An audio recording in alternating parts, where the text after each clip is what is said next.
बिलोली तालुक्यातील नरसी येथे 2 लॉजवर वेश्या व्यवसाय करण्याचा पर्दाफाश। नरसी येथील बसस्टँड समोरील आशीर्वाद आणि आनंदाज या ठिकाणी पोलीस अधीक्षक डॉक्टर नीलम सौरभ यांना गुप्त माहिती मिळाल्यानुसार त्यांनी उपविभागीय पोलीस अधीक्षक श्याम पानेगावकर यांना पाचारण करून रामतीर्थ पोलीस स्टेशनचे पोलीस उपनिरीक्षक विक्रम हराळे पाटील यांनी सापळा रचून 2 ग्राहक पाठवून आशीर्वाद व आनंदाज येथील लॉजवर सुरू असलेल्या देहविक्री व्यवसायावर मात करत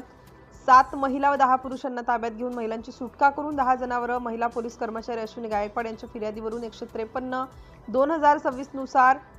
गुन्हा नोंद करण्यात आला असून पुढील तपास गुन्हे शाखे विभागामार्फत विभागीय अधिकारी अतुलजी भोसले यांच्या मार्गदर्शनाखाली रामतीर्थ पोलीस स्टेशनचे पोलीस उपनिरीक्षक विक्रम हराळे पाटील करीत आहेत। बऱ्याच दिवसापासून सुरू असलेल्या कृत्तनखान्यावर पर्दाफाश केल्यामुळे पोलीस अधीक्षक उपाधीक्षक यांची नरसी परिसरातील जनतेकडून अवैध धंद्यांवर केलेल्या कारवाईमुळे जनतेचा विश्वास वाढलाय।